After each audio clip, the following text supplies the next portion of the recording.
नमस्कार. ओम शांती.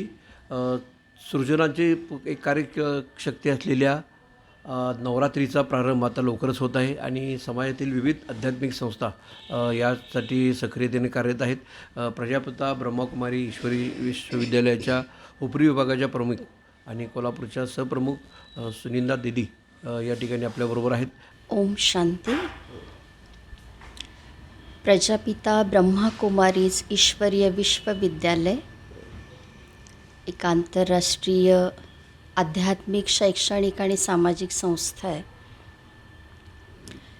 या संस्थेमधून विशेष करून मानवी जीवनाला उच्च स्तरावर घेऊन जाण्यासाठी उच्च ईश्वरीय ज्ञान आणि भारताचा प्राचीन राजयोग खास करून शिकवला जातो, ज्याच्या माध्यमातून आज लाखो बंधू भगिनी आपल्या जीवनाला खऱ्या अर्थाने दिव्य गुणांनी सजवण्याचं कार्य करत आहेत.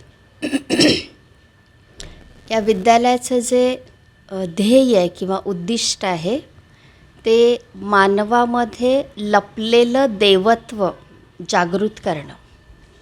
कारण आत्ताच आपल्यासमोर नवदुर्गा घटस्थापना दसरा यायला लागलेला आहे, ज्याच्यामध्ये आपण खास 9 देवींची विशेष आराधना, साधना, पूजा, अर्चा आदी करत असतो. आणि खास आपली कोल्हापूरची अंबाबाई, जी 3.5 पीठांमधलं एक पीठ आहे, करवीर पीठ. आपण खूप भाग्यवान आहोत या कोल्हापूर कलानगरीचे. आणि या करवीरची ही जी महालक्ष्मी आहे, हिचा जिथं वास आहे, अशा नगरीचे आपण सगळे वासी आहोत, नागरिक आहोत, की ज्या महालक्ष्मीच्या दर्शनासाठी कोल्हापूरवासी आणि परिसरातले लोक तर नियमित रूपाने येतातच, परंतु खास ज्या वेळेला हा नवरात्रीचा उत्सव चालू होतो, तर या कालावधीमध्ये केवळ कोल्हापूरपुरतीही मर्यादित न राहता आजूबाजूचे सुद्धा दूरदूरच्या जिल्ह्यांमधून, महाराष्ट्रामधून भाविक येत असतात तिच्या दर्शनासाठी.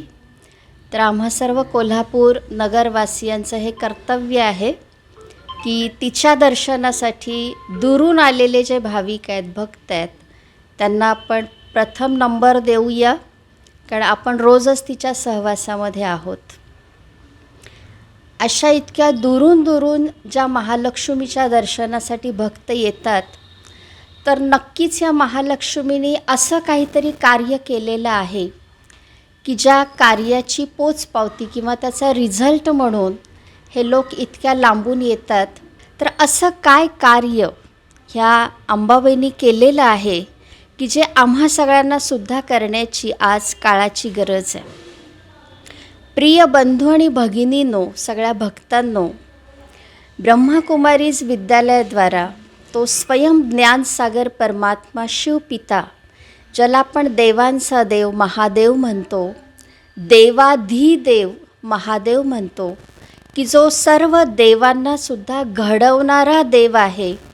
आणि आपण बघतो की या महालक्ष्मीच्या माथ्यावर मातुरलिंग दाखवलेलं आहे. तर हे जे मातुरलिंग आहे, जिच्या माथ्यावरच का दाखवलेलं आहे, तर ह्या महालक्ष्मीने ज्ञानसागर शिव परमात्म्याकडून आपल्या माथ्यामध्ये धारण केलं, जीवनामध्ये सुद्धा त्याचा अवलंब केला. अर्थात ज्ञानाला ती जी श्रेष्ठ लक्षणं आहेत लक्ष्मीची, ती सर्व श्रेष्ठ लक्षणं, ज्याच्यामध्ये हर्षित मुखता, पवित्रता, वाच्यमधली मधुरता, व्यवहारामधली विनम्रता, ही जी सगळी मूल्ये आहेत किंवा हे जे सगळे दैवी गुण आहेत, खूप मोठ्या पोस्ट पोझिशनला आहे म्हणून त्याची पूजा नाही होत. पण जो गुणी असतो त्याची मात्र सगळीकडं पूजा होती, त्याचं गायन आणि अर्चन होतं. आणि म्हणून ह्या महालक्ष्मीने ज्या गुणांना धारण केलं, श्रेष्ठ मूल्यांच्या लक्षणांना धारण केलं, म्हणून आज तिची इतकी पूजा फक्त महाराष्ट्रच नाही, परंतु पुऱ्या भारतामधून सुद्धा तिच्या केवळ 1 सेकंदाच्या दर्शनासाठी लोक येत राहतात.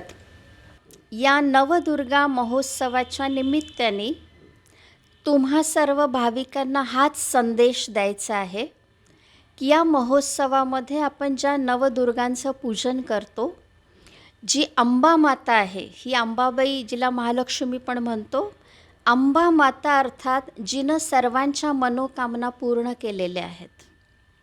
दुर्गा माता अर्थात जिनं आपल्यातल्या आणि सर्व भाविकांमधल्या दुर्गुणांचा समूळ नाश केलेला आहे. सरस्वती अर्थात जी ईश्वरीय ज्ञान सांगण्यामध्ये आणि जीवनाच्या एकेका इंद्रियामध्ये, शरीराच्या एक इंद्रियामध्ये त्या ज्ञानाला उतरवण्यामध्ये सरस जी होती ती आहे सरस्वती. जिच्या मुखातून आणि जिच्या अंतःकरणामध्ये सतत ईश्वराच्या गुणांचं गायन व्हायला लागलेलं आहे ती खऱ्या अर्थाने आहे गायत्री. अशा एक एक देवीची खूप मोठी महती आहे. ह्या सगळ्या देवी ह्या कन्या होत्या, परंतु त्यांना मातांची उपमा दिली जाते. दुर्गा माता, अंबा माता, काली माता वगैरे वगैरे. ह्या कन्या असूनसुद्धा मातांची त्यांना का टायटल दिलेलं आहे? याचं कारण आहे की या कन्यांनी आपला 4 लोकांचा संसार न थाटता हे विश्वची माझे घर, वसुधैव कुटुंबकम, हा ईश्वराचा परिवार आहे, हे विश्व माझा परिवार आहे, कुटुंब आहे, ह्याच्यातला एक एक सदस्य माझ्या परिवारातला सदस्य आहे आणि स्वतःला एक जगत माता समजून मनाला आणि बुद्धीला ब्रॉड बनवून ह्या सगळ्या कन्यांनी आपलं टोटल जीवन या विश्व कल्याणाच्या सेवेमध्ये समर्पित केलं. कन्या रूपात असतानासुद्धा त्यांनी मातांसमान एकेकाला पालना दिली, ते प्रेम दिलं, ते वात्सल्य दिलं, ती सत्यता स्पष्ट केली, जिथं चुकतं तिथं त्यांना समजावून पण सांगितलं.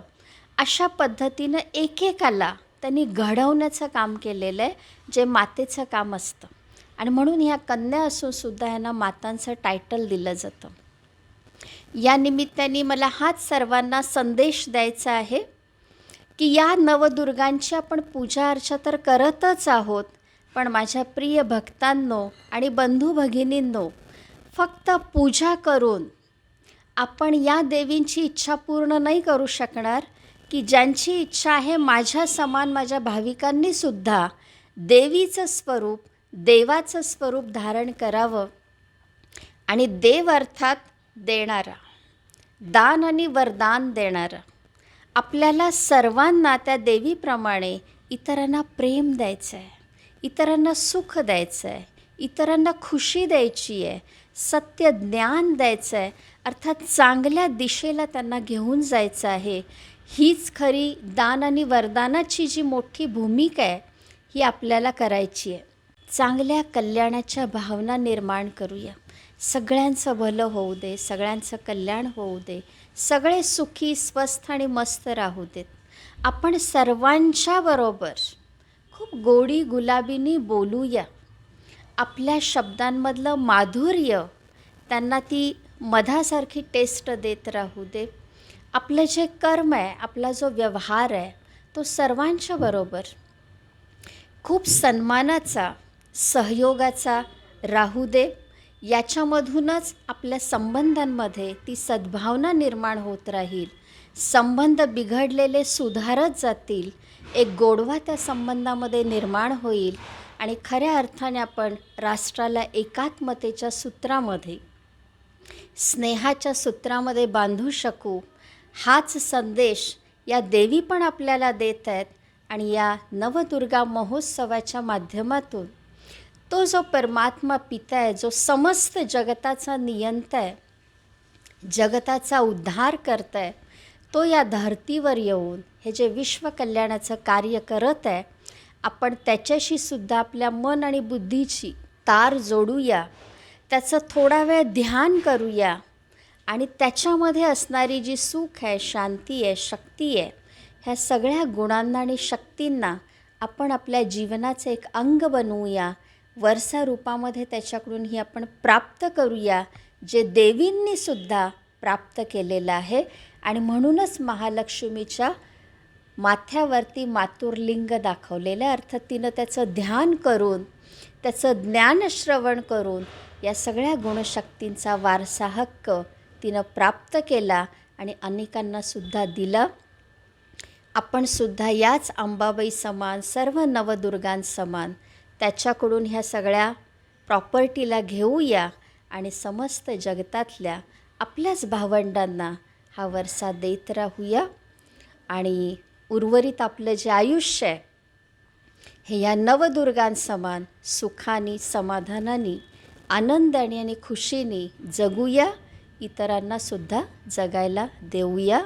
तुम्हा सर्वांना या नवदुर्गा महोत्सवाच्या भरभरून शुभेच्छा.